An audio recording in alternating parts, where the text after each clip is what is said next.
இப்போ நம்ம பார்க்க போகிறது பார்த்தீங்கன்னா எக்ஸசைஸ் 6.2ல் இருக்கக்கூடிய செகண்ட் சம் தான் பார்க்குறோம். கொஷின் பாருங்கள். A road is flanked on either side by continuous a row of houses of height 4 to 3 meter with no space in between them. அதாவது என்ன கொடுத்துருக்காங்கன்னா, ஒரு ரோடு இருக்கும். இப்படி ஒரு ரோடு போகுது.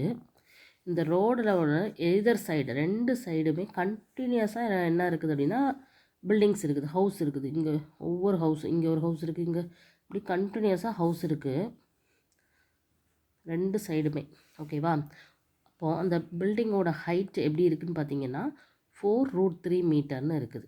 ஓகேவா? 4√3 மீட்டருங்கிற ஹைட்டில் இருக்குது அப்படின்னு சொல்லியிருக்காங்க. அதை நம்ம எழுதிக்கலாம். With no space in between them. Next pedestrian அப்படின்னா ஒரு பர்சன். அந்த பெடஸ்ட்ரெயின்னா நடைபாதைகள், அதில் நடந்து போகிறவங்க தான். ஓகேவா? நடந்து போகிறவங்கள தான் நம்ம பெடஸ்ட்ரெயின் சொல்லுவோம். ஸோ இந்த பெடஸ்ட்ரெயின் அப்படிங்கும்போது அவங்க ஒரு பர்சன் வந்து எங்கே நிற்கிறாரு? Standing on the median of the road. மீடியன்னா கரெக்டாக மிட் பாயிண்டில் நிற்கிறாருன்னு அர்த்தம். ஸோ டோட்டலாக இந்த ரோடு, இந்த சைடும் வீடுகள் இருக்குது, இந்த சைடும் ஹவுசஸ் வரிசையாக இருக்குது. இதுதான் ரோடு. இந்த ரோடோட சென்டர், அதாவது மீடியனில் அவர் வந்து அந்த வீடை எல்லாத்தையும் பார்க்குற மாதிரி, ஒவ்வொரு ஹவுஸையுமே பார்க்குற மாதிரி அவர் நிற்கிறாரா? ஓகேவா? இப்போ நிற்கும்போது அவரோட ஆங்கிள் ஆஃப் எலிவேஷன், இப்போ இந்த ஃபஸ்ட்டு பில்டிங், ஏன்னா எல்லாமே ஒரே பில்டிங், எல்லாமே ஒரே ஹைட்டில் தான் கட்டியிருக்காங்க. ஸோ அவர் ஒவ்வொரு பில்டிங்கோட ஹைட்டையும் பார்க்கும்போது அந்த ஆங்கிள் ஆஃப் எலிவேஷன் எப்படி இருக்குதுன்னு பார்த்தீங்கன்னா 30 டிகிரி இருக்குதுன்னு சொல்லி கொடுத்துருக்காங்க. Angle of elevation is 30 degree. அதே மாதிரி அந்த ஒவ்வொரு வீடோட ஹைட்டு வந்து எவ்வளோ கொடுத்துருக்காங்க? 4√3 அப்படின்னு சொல்லி கொடுத்துட்டாங்க. இப்போ find the width of the road.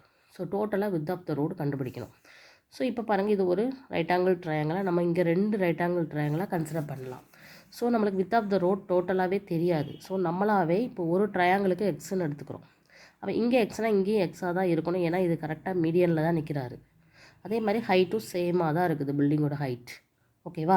Angle of எலிவேஷனும் சேமாக தான் இருக்குது. அதனால் இது ஒரே ஒரு ரைட் ஆங்கிள் ட்ரையாங்கிளை கன்சிடர் பண்ணிவிட்டு 2 ரைட் ஆங்கிள் ட்ரையாங்கிளையும் சேர்த்து நம்ம ஆன்சர் கண்டுபிடிக்கலாம். ஸோ இது எக்ஸ் மீட்டர், இது 30 டிகிரி கொடுத்துருக்காங்க. பில்டிங்கோட ஹைட் வந்து 4√3. ஓகேவா? இப்போ கிபன் எல்லாம் எழுதிக்கலாம். இப்போ அண்டர்ஸ்டாண்ட் ஆகிருக்கும்னு நினைக்கிறேன் கொஷின்.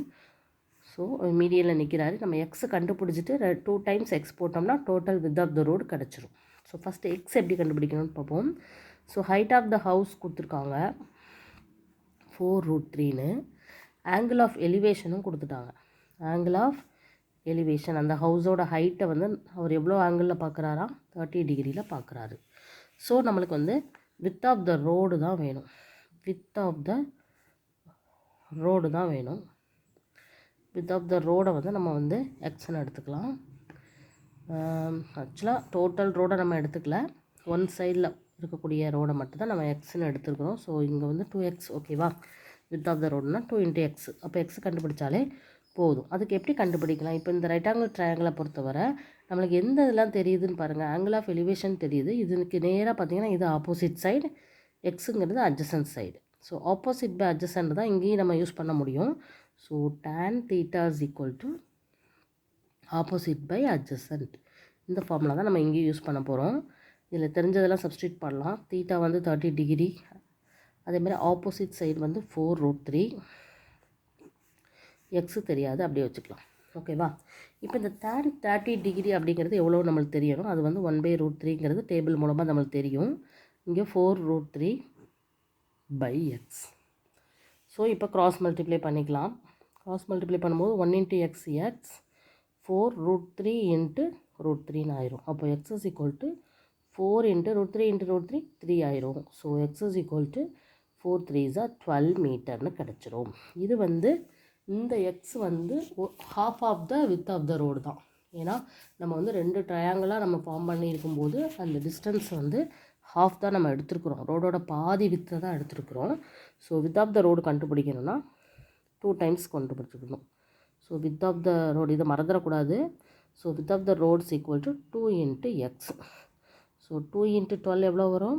24 மீட்டர். இதுதான் ஆன்சர். டோட்டலாக அந்த ரோடோட வித்து எவ்வளோன்னு நம்ம கண்டுபிடிச்சிருக்கிறோம்? 24 மீட்டர். ஓகேவா? ஸோ ஈஸியாக இருக்குது இல்லையா? ஃபஸ்ட்டு ஹைட்டு கொடுத்துருக்காங்க, ஒரு ஆங்கிள் கொடுத்துட்டாங்க. வித் ஆஃப் த ரோடு கேட்டிருக்காங்க. ஆனால் ஒரே ஒரு எக்ஸ் மட்டும் கண்டுபிடிக்கக்கூடாது. ஏன் அப்படின்னா அவரோட ஆங்கிள் ஆஃப் எலிவேஷன் வந்து ஒரு எண்டுலேருந்து இல்லை, இன்னொரு எண்டுலேருந்தோ இந்த எண்டுலேருந்தோ அவர் பார்க்கல இந்த ஹைட்டுங்கிறத. பில்டிங்கோட ஹைட்டு மாறப்போகிறதில்ல, பட் இங்கே நின்று பார்க்குறதுக்கும் ஆங்கிள் ஆஃப் எலிவேஷன் கண்டிப்பாக மாறும். ஸோ அவர் மிட்டில் நின்று பார்க்கும்போது ஆங்கிள் ஆஃப் எலிவேஷன் கொடுத்ததுனால மிட் அப்படிங்கிறதுனால டோட்டல் வித் ஆஃப் த ரோடில் பாதி தான் நம்மளால் கால்குலேட் பண்ண முடிஞ்சிருக்கு. அதை தான் நம்ம எக்ஸ்ன்னு எடுத்திருக்கோம். So total width of the ரோடுக்கு 2 × எக்ஸுங்கிறத மறக்காமல் செஞ்சு டோட்டல் ஆன்சரை போடணும். ஓகேவா? ஸோ இதுதான் இந்த second sum, very very easy one. Okay, thank you.